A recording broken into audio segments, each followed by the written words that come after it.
Hello my dear friends, I hope you are all will be fine. आज हमारा जो next जो topic है that is the erythropoiesis.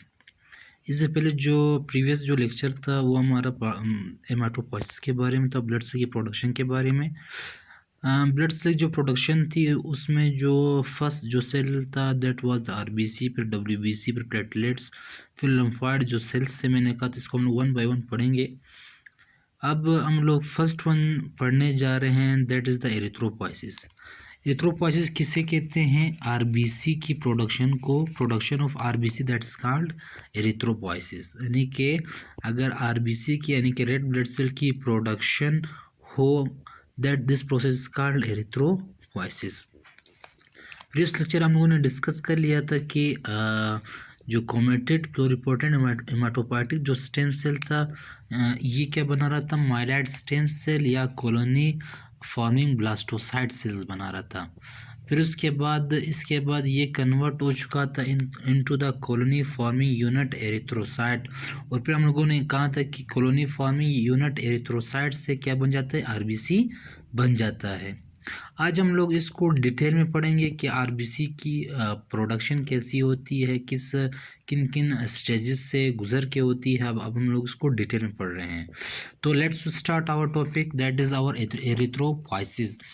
Red blood cell की production को हम क्या कहेंगे? एरिथ्रोपोइसिस कहेंगे।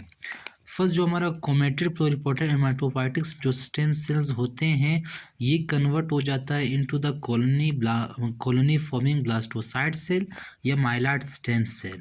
माइलॉइड स्टेम सेल क्या बना देता है? कॉलोनी फॉर्मिंग यूनिट एरिथ्रोसाइट्स बना देता है। कॉलोनी फॉर्मिंग एरिथ्रोसाइट्स कन्वर्ट होके क्या बना देता है? प्रो एरिथ्रोब्लास्ट सेल बना देता है। कॉलोनी जो फॉर्मिंग यूनिट एरिथ्रोसाइट होता है ये क्या बना देता है? प्रो एरिथ्रोब्लास्ट सेल बना देता है। इस स्टेज में जो आरबीसी होता है इस स्टेज में आरबीसी की जो साइज़ होती है उत्क्रम कितनी होती है? 20 माइक्रो होती है और लार्ज साइज़ होती है।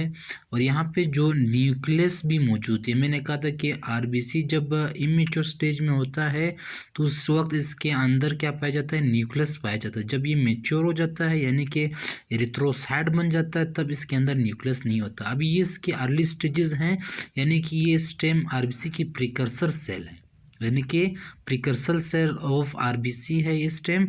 और स्टेम जो है ना इसके अंदर क्या मौजूद है? न्यूक्लियस प्रेजेंट है और सारे ऑर्गेनेल स्टेम इसके अंदर मौजूद है। अब स्टेज बाय स्टेज जो न्यूक्लियस है और इसका जो रेटिकुलर जो नेटवर्क है जो ऑर्गेनेल्स पाए जाते हैं ये स्टेज बाय स्टेज क्या होते जाएंगे? साइज़ के अंदर आरबीसी की साइज़ के अंदर रिडक्शन भी होती जाएगी और ऑर्गेनेल्स भी ख़त्म होते जाएंगे। तो जो कॉलोनी फॉर्मिंग यूनिट एरिथ्रोसाइट था ये कन्वर्ट हो जाता है किसके अंदर? प्रो एरिथ्रोब्लास्ट सेल के अंदर कन्वर्ट हो जाता है। यहाँ पे आरबीसी की जो साइज़ होती है दैट इज़ 20 माइक्रो, यानी काफ़ी लार्ज साइज़ होती है यहाँ पे। और यहाँ पे जो न्यूक्लियस है that is the blue in colour, क्योंकि यहाँ पे इस स्टेज में न्यूक्लियस जो होता है वो क्या होता है? ब्लू इन कलर होता है। और प्रो एरिथ्रोब्लास्ट सेल के दौरान ही इस स्टेज यानी कि प्रो एरिथ्रोब्लास्ट सेल के स्टेज के अंदर ही हेमोग्लोबिन की सिंथेसिस स्टार्ट हो जाती है। याद रखना ये बहुत इंपॉर्टेंट पॉइंट है कि जो है ना हेमोग्लोबिन की सिंथेसिस किस स्टेज में स्टार्ट होती है? That is the pro erythroblast cell के अंदर एचबी की यानी कि हेमोग्लोबिन की सिंथेसिस स्टार्ट हो जाती है। अपीयर नहीं होती, सिर्फ स्टार्ट हो जाती है यहाँ पे इसकी सिंथेसिस। और जो रेटिकुलर जो नेटवर्क है वो भी मौजूद होता है, यानी कि जो ऑर्गेनेल्स होते हैं ये भी यहाँ पे मौजूद होते हैं प्रो एरिथ्रोब्लास्ट सेल की स्टेज में अंदर। प्रो एरिथ्रोब्लास्ट जो है ना सेल ये कन्वर्ट हो जाता है into the basophilic erythroblast. Basophilic erythroblast क्यों कहते हैं? क्योंकि बेसोफिलिक किस वजह से कहते हैं? यहाँ पे हेमोग्लोबिन हम लोगों ने देख लिया था कि लास्ट स्टेज में प्रो एरिथ्रोब्लास्ट स्टेज के अंदर हेमोग्लोबिन की सिंथेसिस स्टार्ट हो चुकी थी। अब इस स्टेज के अंदर तो हेमोग्लोबिन तो मौजूद है, तो हेमोग्लोबिन की मौजूदगी की वजह से जो एरिथ्रोब्लास्ट है वो अब एसिडिक इन नेचर है। किन नेचर है? एसिडिक इन नेचर है। इस वजह से हम इससे बेसिक डाई करेंगे, यानी कि अब हम जो एसिडिक इन नेचर है हेमोग्लोबिन अब इसे हम बेसिक स्टेंस इसे क्या करेंगे? डाई करेंगे। इस वजह से हम लोग क्या कहते हैं? बेसोफिलिक एरिथ्रो ब्लास्ट कहते हैं। अब यहाँ पे जो है ना इसके न्यूक्लियस के अंदर एसिडिक कैरेक्टर भी मौजूद है और बेसिक कैरेक्टर भी मौजूद है। फिर उसके बाद बेसोफिलिक एरिथ्रोब्लास्ट ये कन्वर्ट हो जाता है into the polychromatic erythroblast cell के अंदर। अब यहाँ पे HB यानी कि हीमोग्लोबिन की अपीयर होना स्टार्ट हो जाता है। यहाँ पे इस स्टेज के अंदर आपको हीमोग्लोबिन दिखाई देना स्टार्ट हो जाएगा। याद रखना अपीयर किस स्टेज में होता है, इनटू द पॉलीक्रोमेटिक स्टेज के अंदर इसकी अपीयर स्टार्ट हो जाती है, यानी दिखाई देने लगता है। मगर प्रो एरिथ्रोब्लास्ट स्टेज के अंदर ये क्या था, इसकी साइनसिस स्टार्ट हो गई थी। पॉलीक्रोमेटिक एरिथ्रोब्लास्ट स्टेज के अंदर ये क्या हो रही है, इसकी हीमोग्लोबिन की हमें दिखाई दे रहा है इस स्टेज के अंदर हीमोग्लोबिन हमें। फिर पॉलीक्रोमेटिक एरिथ्रोब्लास्ट जो है ना ये कन्वर्ट हो जाता है इनटू ऑर्थोक्रोमेटिक एरिथ्रोब्लास्ट के अंदर।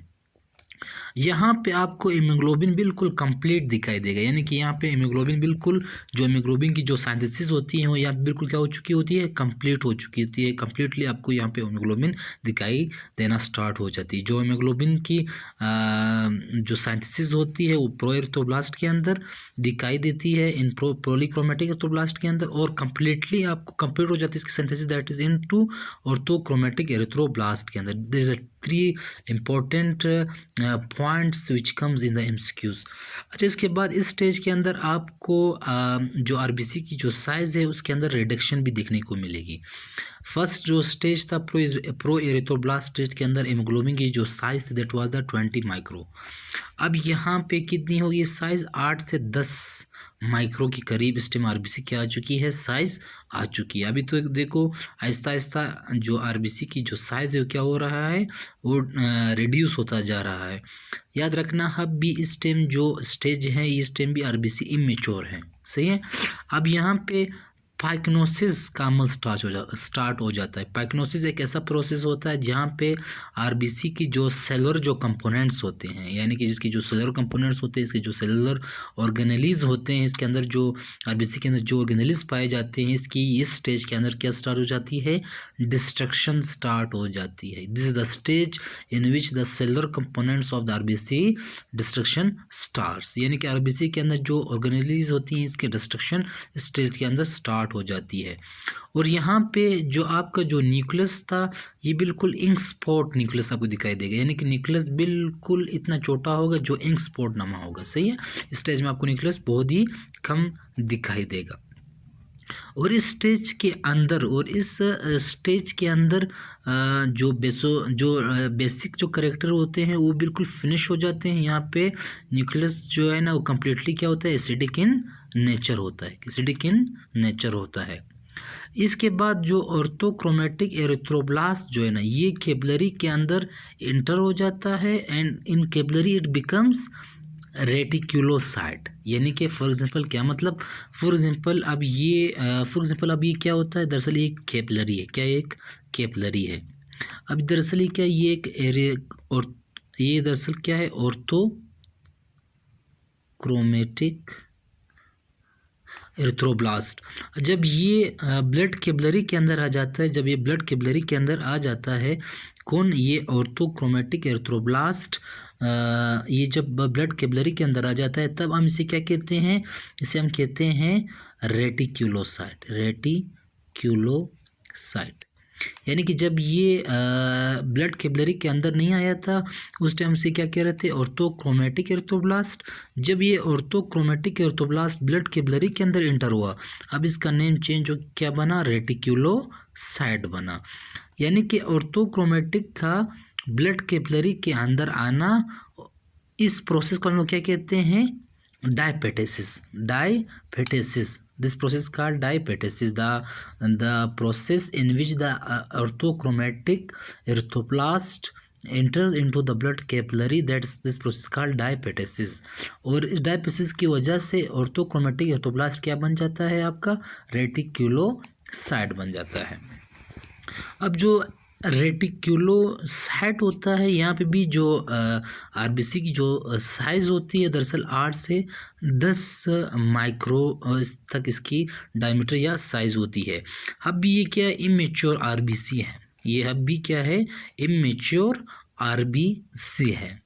लेटर ऑन ये किस चीज़ के अंदर कन्वर्ट हो जाता है, इनटू द आरबीसी के अंदर, या फिर जिसे हम दूसरा नाम क्या है आरबीसी, एरिथ्रोसाइट के अंदर कन्वर्ट हो जाता है। इस टाइम इसकी जो साइज़ होती है वो क्या हो जाती है, 7.2 माइक्रो हो जाती है, 7.2 माइक्रो इसकी अब क्या हो जाती है, साइज़ हो जाती है। So this is all about the erythropoiesis. अब एरिथ्रोपोइसिस का अमल कब स्टार्ट होता है, यानी कि जब आपकी जिस्म के अंदर आपके जिस्म के अंदर हाइपोक्सिया हो जाता है, क्या हो जाता है, हाइपोक्सिया हो जाता है, यानी कि ऑक्सीजन का जो लेवल है वो डिक्रीज हो जाता है। तो इस कंडीशन के दौरान आपका किडनी या लिवर, इस प्रोसेस के दौरान आपका किडनी या लिवर, जब आप जिस्म के अंदर ऑक्सीजन की कमी हो जाती है या फिर आपकी आरबीसी की जो कंसंट्रेशन है वो नॉर्मल मिकदार से कम हो जाता है, तब आपका किडनी या लिवर एक प्रोटीन खारिज करता है जिसे क्या कहते हैं, एरिथ्रोपोइटिन कहते हैं। वो एरिथ्रोपोइटिन आके वो एरिथ्रोपोइटिन आके इस कॉमेटेड प्लूरिपोटेंट हेमाटोपोइटिक स्टेम सेल के ऊपर एक्ट करता है और इस एरिथ्रोपोइसिस का प्रोसेस क्या हो जाता है, स्टार्ट हो जाता है। ये एरिथ्रोपोइसिस का मतलब तब स्टार्ट होता है जब आपके जिस्म के अंदर आरबीसी की जो कंसंट्रेशन है वो क्या हो जाती है, नॉर्मल मिकदार से कम हो जाती है, तब आपकी किडनी और लिवर क्या क्या खारिज कर देते हैं, एरिथ्रोपोइटिन, जो आके इस कॉमेटेड प्लूरिपोटेंट हेमाटोपोइटिक स्टेम सेल के ऊपर एक्ट करते हैं और आपकी एरिथ्रोपोइसिस का अमल क्या कर देता है, स्टार्ट कर लेता है।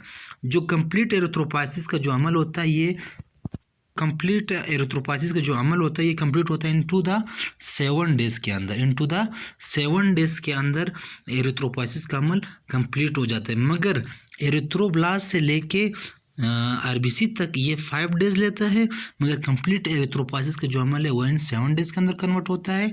और प्रो एरिथ्रोब्लास्ट के स्टेज से लेकर आरबीसी के बनने तक होता है, ये कितने दिन लेता है, ये 5 डेज लेता है। सो आई होप यू अंडरस्टूड। अगर फिर भी कोई मसला रहा तो कमेंट बॉक्स में लिख लीजिए और मैं आपको इंशाल्लाह आंसर कर दूंगा, और इससे शेयर करते रहे इंशाल्लाह और ताला मैं मज़ीद वीडियोज़ भी बनाता रहूँगा। Thanks a lot.